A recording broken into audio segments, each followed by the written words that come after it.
सभी को प्रणाम। आवाज आ रहा है? अच्छा, हम आपको योग के बारे में बताएंगे। ऐसे योग का अर्थ जुड़ना है या जोड़ना, और योग का आध्यात्मिक अर्थ मिलना होता है। जैसे हमारी परंपराएं हैं कि सुबह शाम हम ईश्वर से मिलते रहें, जिससे हम स्वस्थ रहें और प्रत्येक कार्यों में सफल रहें। इसके लिए परंपराएं बनाई है। जैसे मंदिर जाना है, मस्जिद जाना है, तो योग परंपराएं है मंदिर मस्जिद। तो मन के अंदर जाना है और मस्जिद यानी मन की जिद को रोक लेना है, ऐसा योग परंपराओं का उद्देश्य है। तो ये परंपराएं इसीलिए बनाई है कि हम स्वस्थ रहें, प्रत्येक कार्य में सफल रहें। जैसे योग के लिए हम और हमारा ये दो जीवन के आधार है। तो योग पूरा आध्यात्मिक है। जैसे हम और हमारा में हमारा शरीर है, और शरीर के अंदर जो हम होते हैं वो आध्यात्मिक होते हैं। तो जो शरीर के अंदर हम होता है उसके लिए ये परंपराएं बनाई है। अगर हम स्वस्थ रहे, शक्तिशाली रहे, तो हमारा शरीर भी स्वस्थ और शक्तिशाली रहेगा। और जैसे इस हम से चार स्थिति अच्छी हो जाती है। जैसे पहली स्थिति होती है आध्यात्मिक, यानी हम आध्यात्मिक रूप से स्वस्थ और शक्तिशाली रहते हैं। दूसरा आता है मानसिक। तो आध्यात्मिक स्थिति अच्छी होते ही मानसिक स्थिति अच्छी हो जाती है। फिर तीसरा आता है शारीरिक। फिर मन स्वस्थ होते ही हमारा शरीर स्वस्थ हो जाता है। फिर आता है भौतिक या आर्थिक। तो अगर मन स्वस्थ है, तन स्वस्थ है, तो हम आर्थिक भी स्वस्थ ही रहेंगे, मतलब उसमें कोई विघ्न आ ही नहीं सकता। इसके लिए ये परंपराएं बनाई है कि हम सुबह शाम कुछ देर ईश्वर से मिलन का योग करेंगे। मिलन या योग एक ही बात है। तो जैसे एक इस योग की जो गुरु माता है, योग प्रभा भारती वसुदेव कुटुंबकम, हिमालय मेडिटेशन, समर्पण ध्यान या कोई भी ध्यान, तो उसकी जो गुरु माता है वो कहती है कि प्रत्येक प्रगति का बीज है योग या ध्यान। प्रत्येक कार्य की सफलता है योग या ध्यान। प्रत्येक स्वस्थता की चीज है योग और ध्यान। जैसे हमारे घर पे सभी कहते हैं कि ये काम ध्यान से करना है, ध्यान से लिखना है, ध्यान से पढ़ना है, ध्यान से, यानी सब काम ध्यान से करना है, ध्यान से जाना है, ध्यान से आना है। तो वो ध्यान है, वो योग है, यानी हम ईश्वर से जुड़े रहे, उसको ध्यान कहा गया है। तो अगर ये हम ध्यान करते हैं, योग करते हैं नियमित, तो हमारे जो माता पिता हैं, जो गुरुजन है, सभी का हमें आशीर्वाद मिलता है। तो फिर उससे हम सफल भी रहते हैं और सुरक्षित भी रहते हैं। कभी कुछ नहीं होता, कभी कुछ नहीं होता, और पूरा का पूरा हम जहां जाएंगे वहां पे पॉजिटिव वातावरण बन जाएगा। जैसे हम घर में अगर नियमित ध्यान करते हैं, योग करते हैं, तो हमारा घर का वातावरण कैसा होगा? पूर्ण पॉजिटिव, प्रेममय। उसमें कोई असफल नहीं रहेगा, कोई अस्वस्थ नहीं रहेगा। आजकल कुछ समय से योग छूट गया है, नियमितता में नहीं रहा है। इसके लिए देखो ना, घरों घरों में बहुत परेशान रहते हैं। तो परेशान, मन परेशान हुआ तो फिर शरीर भी अस्वस्थ हो जाता है, फिर आर्थिक सभी स्थिति गड़बड़ा जाती है। तो इस योग से हमारी सभी स्थिति एकदम अच्छी रहेगी। इसलिए कहा गया है कि हम नियमित करेंगे योग, रहेंगे संपूर्ण निरोग। तो जैसे इस एक प्रार्थना है, उसका ये प्रैक्टिकल है। सुबह सवेरे लेकर तेरा नाम प्रभु, करते हैं शुरू आज का काम। तो इस योग में हम उनका नाम लेंगे। फिर आता है शुद्ध भाव से तेरा ध्यान लगाए हम, विद्या का वरदान तुम्हीं से पाए। अगर हम उसके ध्यान में गए, उस पे ईश्वर पे हमारा ध्यान गया, तो सारे वरदान मिलते हैं, ज्ञान का सब। फिर आता है गुरुओं का सत्कार कभी ना भूले हम, बने इतने महान गगन को छू ले।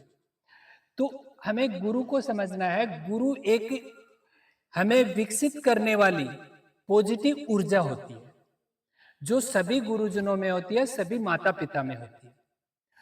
तो वो जो गुरु ऊर्जा है, वो इस योग से हमारे साथ रहती है, तो हम सभी कार्यों में सफल भी रहते हैं, चाहे वो पढ़ाई का हो, कुछ भी हो, हम असफल हो ही नहीं सकते। और इस योग से हम कभी खुदकुशी भी नहीं करेंगे। आजकल देखो ना कितने कर रहे हैं। तो इस योग से जुड़े हैं जो उनका अनुभव है 25-30 सालों का, कि उनके परिवार में किसी ने आज तक आत्महत्या, खुदकुशी ऐसा नहीं किया है। तो कहने का मतलब ऐसे भी नहीं है, लाखों करोड़ों लोग जुड़े हैं, बस थोड़ी जानकारी की कमी है। और ये भारतीय संस्कृति की प्राचीन धरोहर है योग।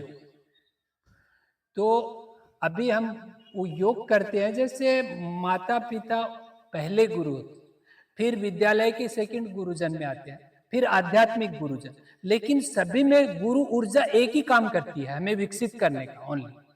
तो ये इनका जो आदर है वो इस योग से होता है कि गुरुओं का सत्कार कभी ना भूले हम, बने इतने महान गगन को छुए। तो फिर हम महान बनते हैं, और हमारा उद्देश्य भी यही है कि हम महान बने। तो महान जब संपूर्ण स्वस्थ रहेंगे तो ही महान बन सकते हैं।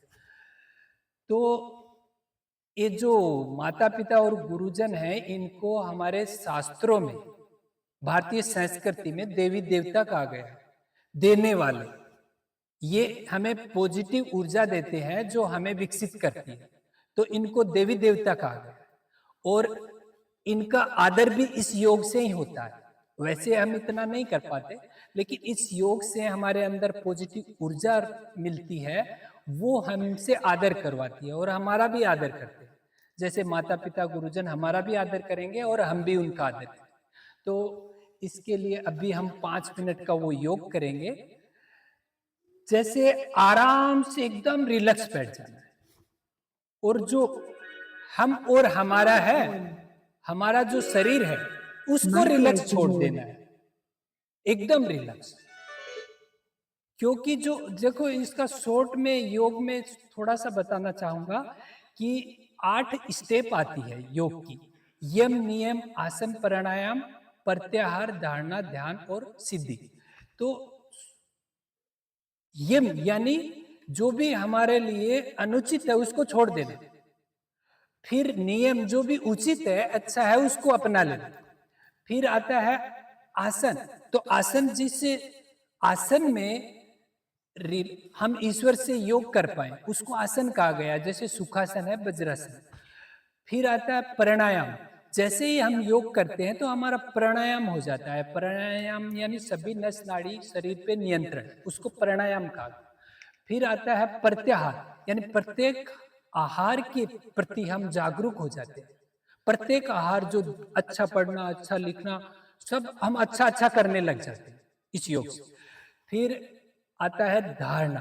धारणा क्या है? जैसे मंदिर और मस्जिद में हम नियमित जाते हैं, तो मंदिर में जो मूर्ति होती है, मंगल मूर्ति, उसके अंदर ईश्वर है, उसका हम धारणा, उस पे हम ध्यान करते हैं, क्योंकि धारण करते हैं कि उनके अंदर ईश्वर है, तो वो हमारा धारणा में आता है। फिर आता है ध्यान, यानी उस पे हमारा ध्यान जाता है ईश्वर पे। और फिर आता है सिद्धि, यानी हमारा योग सिद्ध होता है। तो ये 8 स्टेप इस योग में 5 मिनट में हो जाएगी। तो अभी हम एकदम आराम से रिलैक्स बैठ जाएं और आंखें बंद रखेंगे 5 मिनट के लिए, और सिर्फ सुनेंगे। एक भाव आएगा, उस भाव से हम ध्यान में जाएंगे ईश्वर के। सिर्फ सुनेंगे, शरीर को एकदम रिलैक्स छोड़ देना है, कोई भी शरीर का उपयोग नहीं करना है। और इसके लिए जैसे हम और हमारा यानी हम जो ईश्वर के अंश आत्मा है, वो खाली हमें अनुभव करना पड़ता है कि हम एक आत्मा है, तो फिर हमारा परमात्मा से मिलन हो जाता है। क्योंकि परमात्मा कण कण में है, यहाँ भी है, सभी जगह रहता है, तो वो कनेक्ट होता है हमसे। जब हम आत्मा मानते हैं तब वो अपने आप जुड़ जाता है, हम उससे नहीं जुड़ सकते क्योंकि वो बहुत बड़ा है। इसलिए हमें सिर्फ सुनना है और कुछ भी नहीं करना, योग हो जाएगा हमारा। अभी हम शुरू करते हैं। आंखें बंद कर लीजिए 5 मिनट के लिए और शरीर को एकदम रिलैक्स छोड़ दीजिए और आराम से बैठे रहिए। अभी शुरू करते हैं। गुरुर्ब्रह्मा गुरुर्विष्णु गुरुर्देवो महेश्वरा गुरु साक्षात् परब्रह्म तस्मै श्री गुरुवे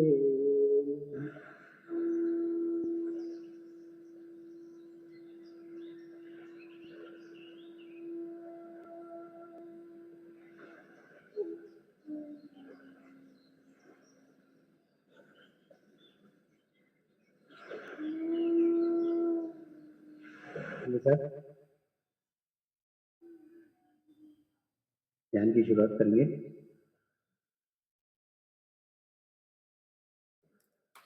मैं एक पवित्र आत्मा हूँ। मैं एक शुद्ध आत्मा हूँ। मैं एक पवित्र आत्मा हूँ। मैं एक शुद्ध आत्मा हूँ। मैं एक पवित्र आत्मा हूँ। मैं एक शुद्ध आत्मा हूँ। तो अपने चित्त को साधुवाक को रख के ध्यान करें।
प्रार्थना करेंगे, हे परमात्मा, हम सभी पवित्र आत्माएं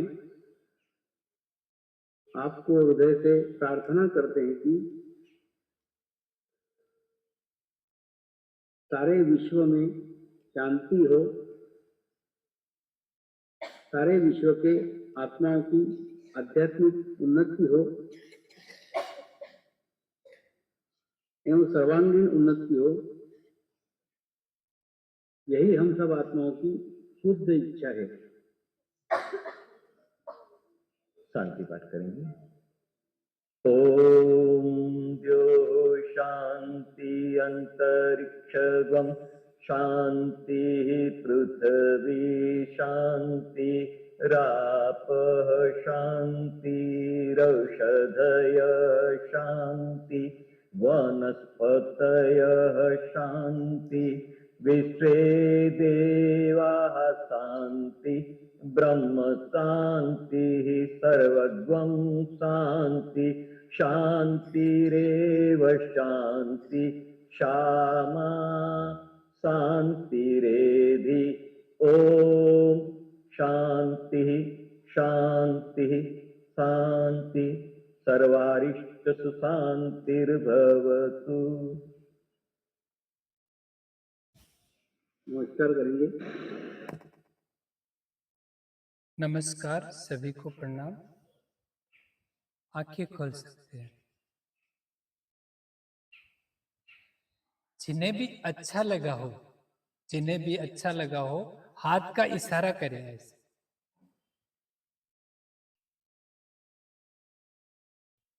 धन्यवाद। ये जो अच्छा लगा है, इसी को हमारे गुरुजनों का, माता पिता का आशीर्वाद कहा गया है। ये पॉजिटिव ऊर्जा है। तो ये जो आपको मिला है, क्योंकि ये भारतीय संस्कृति की मूल चाबी है, योग। योग से हम संपूर्ण सफल और संपूर्ण स्वस्थ रहते हैं। ये जो योग आपको मिला है, ये जो हमारे विद्यालय के जो गुरुजी हैं, प्रधानाचार्य जी, उनके माध्यम से मिला है। वो माध्यम है गुरु एनर्जी के। तो हम उनके माध्यम से उस ऊर्जा को, सभी माता पिता गुरुजनों को धन्यवाद दें तालियों के माध्यम से।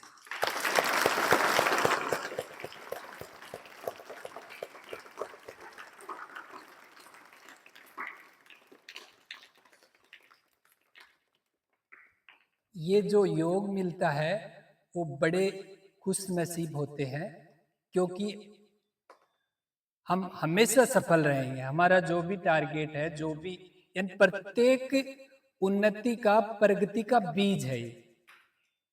प्रत्येक प्रगति का, उन्नति का। तो बहुत बड़ी चीज है कि हमें डॉक्टर बनना है, कलेक्टर बनना है, कुछ भी बनना है, तो उसकी प्रगति का बीज है उन्नति का। ऐसा हमारी जो इस संस्था की जो गुरु माता है वो कहती है, और हमारे बुजुर्ग भी कहते थे कि प्रत्येक कार्य ध्यान से करना चाहिए। तो वो यही ध्यान है, ये हमारी भारतीय संस्कृति है। और ये जो अभी प्रार्थना है, ये अभी आपके विद्यालय में गुरुजी को दे दिया जाएगा 5 मिनट का। तो आप उसको नियमित उपयोग कर सकते हैं उसका, और इस ऊर्जा से जुड़ सकते हैं। उससे जुड़ने का वही है, खाली नियमित करेंगे योग, रहेंगे संपूर्ण निरोग। ऐसा इसका उद्देश्य है। पूरे भारत में ही नहीं, सभी जगह, सभी विद्यालय में पहुंचने का मतलब कि गुरुओं का इच्छा है। इसलिए आप सभी को बहुत बहुत धन्यवाद कि मेरे को बताने का मौका मिला, और गुरुजी को बहुत बहुत धन्यवाद। हमारा विद्यालय एकदम स्वस्थ रहे और सुखी रहे। अभी गुरुजी से प्रार्थना है कि 2 शब्द कैसा लगा वो बताएं। योग कैसा लगा?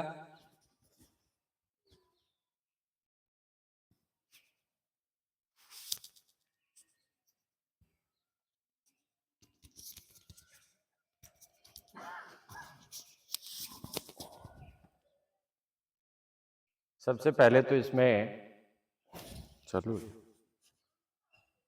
एक चीज आपने नोट की हो, जो मैंने नोट की है, हम सब पवित्र आत्मा है। सबसे बड़ा इसका विशेष बिंदु जो वो यही है। और आत्मा ही क्या होती है? परमात्मा। तो हम सब क्या हैं? ईश्वर के रूप है, बशर्ते कि हमारे कार्य उनके अनुकूल हो। तो व्यक्ति के अंदर ही क्या है? ईश्वर है। हमारी आत्मा में क्या है? ईश्वर है। और इस ध्यान से आपकी एकाग्रता, विद्यार्थियों के लिए तो, सबके लिए वो तो और है ही, लेकिन विद्यार्थी जीवन में इसका बहुत ज्यादा महत्व है। यदि आप 5-7 मिनट एकाग्रचित होके और भगवान के साथ जुड़ते हैं तो आपकी जो याद करने की जो स्मरण शक्ति है, एकाग्रता है, वो बहुत ज्यादा बढ़ जाती है। स्वास्थ्य के बारे में बताया सर ने कि आप कभी बीमार नहीं पड़ेंगे। जो व्यक्ति सुबह शाम यदि 10-15 मिनट ध्यान करता है, ईश्वर के साथ कनेक्ट होता है, तो वो कभी बीमार नहीं होता। तो मैं महेश जी का बहुत बहुत आभारी हूं कि इन्होंने हमारे विद्यालय को चुना और योग के बारे में बहुत ही अच्छी जानकारी हमारे बच्चों को, स्टाफ को और मुझे दी। एक बार फिर से आपका बहुत बहुत आभार और धन्यवाद।